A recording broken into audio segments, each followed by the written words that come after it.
most of the heavy hitters have entered into the marquee venue. I've seen the likes of Trevor Manuel, Deputy President Paul Mashatile enter there. Saw Athol Cholip as well. A number of people have gone inside and suddenly it's full, and we are waiting, of course, for the President to go in. In the meantime, let me have a quick conversation with Maarten Ackerman. He's the Chief Economist at Citadel Investments. Thank you very much for joining us, Maarten. So what are your expectations coming from the midterm budget?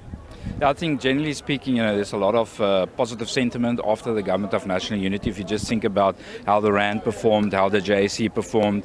So there is a general expectation that are we going to see some of that in the budget numbers? Are we going to see better growth numbers? That will make a huge difference in terms of all the metrics relative to GDP. The reality is unfortunately still that, as we stand here today, there's still a lot of things preventing us to get to that growth. So, the question out there is, will the budget also be a positive Government of National Unity budget? And then unfortunately the reality is next year this time, if we don't see those growth numbers, are we back to square one? So it's to get the balance right between the positive sentiment that's currently flooding the country and the reality that's still on the ground in terms of what we need to do on a daily basis. We know that infrastructure really has to be key, and you talk about a lot of things preventing things, coming to fruition. What would you hope would be spoken to in that regard? I remember the late Tito Mboweni always used to go on about project preparation and the like. Yeah, so some of the things that's still keeping a lid on economic growth, we've spoke about it many times before, it's been for the last decade. Fortunately we're addressing the electricity issue, but we're not out of the woods yet. We're keeping the lights on, but the economy is growing at 1%. So the question is, can we still have a growth of 5% with the current Eskom in its current form?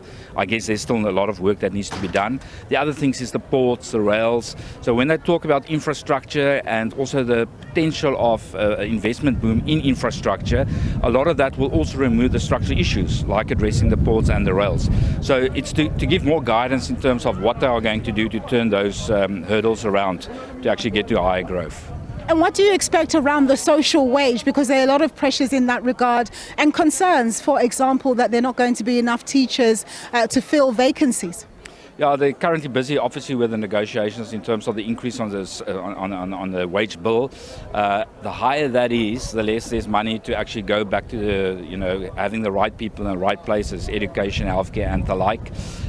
So that is part of the balancing act that makes it very difficult at this point in time, especially if you don't want to go and borrow more. The big focus on capping debt to GDP, and that's making it difficult in terms of spending on the right places.